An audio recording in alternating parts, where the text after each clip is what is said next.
Silakan Pak Sabdo. Pak Sabdo, Bu Dwi, atau siapa ini Pak Junior Dwi, ya silakan. Silakan. Saya dari SMP 2 ingin bertanya Pak, ini mengenai nanti PTM berlangsung, kira-kira kalau sudah selesai pembelajaran atau anak-anak pulang di luar batas kita menerima nanti mereka berkerumun, apakah masih tanggung jawab guru atau gimana ya Pak? Karena posisinya tuh sepertinya nanti ada yang dagang di dekat sekolah itu Pak, ada orang yang berjualan, posisinya sejajar dengan pintu masuk kami gitu Pak. Jadi kalau nanti kami batasi mereka pulang pasti berkerumun di warung itu, apakah kita masih ngasih apa ya, peringatan atau sudah di luar dari tanggung jawab satgasnya gitu ya Pak ya? Baik, terima kasih Bu Dewi. Mungkin langsung saja saya tanggapi ya. Terkait dengan pasca PTM, artinya ketika anak sudah keluar dari pintu gerbang ya, yang punya pintu gerbang. Kalau yang tidak punya pintu gerbang ya mungkin dari berbagai macam arah keluarnya. Intinya begini Bapak Ibu, setelah anak-anak selesai melaksanakan PTM, karena PTM ini sekali lagi jangan ada istirahat ya. Jadi di dalam buat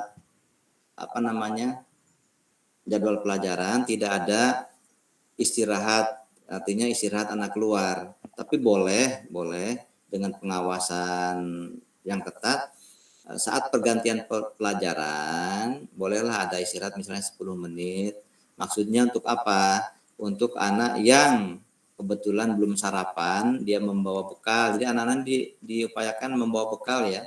Membawa bekal dari rumah, karena di sekolah kan tidak ada yang jualan. Jadi kalau ada anak yang memang menderita sakit lambung, yang sudah sering kumat, itu tidak boleh kosong. Saat istirahat jeda pergantian itu ada waktu di mana mereka bisa makan. Tetapi saat istirahat itu juga sekali lagi tidak ada kerumunan anak-anak ya. Begitu gurunya keluar, mereka berdiri dari kursinya lalu kumpul main home pimpah, main gendong-gendongan kayak dulu, nggak ada lagi seperti itu. Jadi harus tetap berada di kursinya masing-masing, tetap jaga jarak gitu kan. Kalaupun misalnya mau ke toilet ya harus diatur sedemikian rupa. Nah ini semua tentu saja pengawasan para guru semua yang ada di sana di bawah tanggung jawab dari Satgas. Lalu bagaimana ini kalau sudah keluar, kita sudah pulang, apakah masih tanggung jawab? Masih tanggung jawab Bapak Ibu ya. Jadi setelah mereka keluar dari pintu gerbang, disinilah salah satu tugas dari Satgas, mereka tetap ya seperti patroli lah, berkeliling gitu kan, berkeliling, bahkan mungkin radius jarak udah ada 100 meteran tetap menggunakan sepeda motor dilihat, jangan sampai nanti ada anak mampir ke tempat PS misalnya. Kalau di daerah seputaran sekolah itu ada yang mau buka PS, itu dibubarkan, mereka disuruh pulang.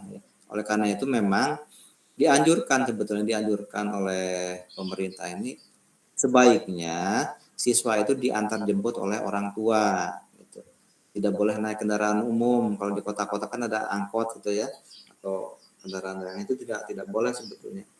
Yang lebih bagus adalah antar jemput. Nah, oleh karena itu mohon untuk dihimbau juga pada orang tua, diupayakanlah untuk yang masih bisa menyisihkan waktunya untuk melakukan antar jemput siswanya demi keamanan. Nah, sekali lagi bahwa setelah selesai PTM, anak-anak keluar gerbang masih ada tugas Satgas. Nah, ini tidak sepenuhnya tanggung jawab Satgas, tentu bisa dibantu oleh guru-guru yang masih ada waktu ya. Janganlah bodoh amat lah, itu bukan tugas saya kan tidak masuk dalam Satgas, jangan seperti itu. Artinya jika memang guru yang lain atau PTK yang lain masih ada waktu, ada tenaga, ada kemampuan untuk membantu Satgas, tolong dibantu Satgasnya. Nah, lalu seperti halnya yang tadi diinformasikan Pak Har, kan ada evaluasi ya, di akhir minggu ada evaluasi. Nah, catatlah PTM minggu pertama ini kira-kira apa saja kendala-kendalanya, faktor pendukung, faktor penghambatnya apa, didiskusikan bersama. Nah, kemudian Satgas juga perlu koordinasi ya dengan Satgas desa atau kampung ya, dengan Satgas kecamatan. Salah satunya apa? Untuk menertibkan para pedagang. Gitu. Diupayakan kalau memang pedagang itu adalah pedagang musiman, artinya dia dagang bukan di rumah, mungkin kan ada rumah ya, rumah dekat sekolah, dia buka warung. Kalau ini kan sudah permanen, tapi ada yang macam pedagang asongan dia menggunakan sepeda motor, misalnya bawa jualan es, nongkrong di pinggir jalan. Nah, ini kan bisa ditertibkan agar mereka yang seperti ini, yang jualannya bergerak gitu ya, ini disarankan untuk tidak berjualan di seputaran sekolah gitu. Karena mereka tahu nanti akan tahu mereka kapan anak-anak pulang. Begitu anak-anak pulang, dia nongkrong di depan gerbang.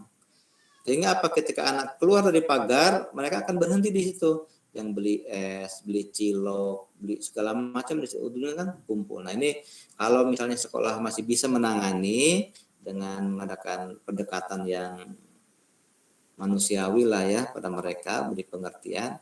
Tapi kalau masih berulang kali diingatkan belum bisa, apalagi membuat mereka marah pada Bapak Ibu sekalian, ya minta bantuan ya. Minta bantuan boleh dengan pihak kepolisian terdekat ya, polsek, atau dengan Covid kampung atau kecamatan. Demikian Bu ya. Ya Pak.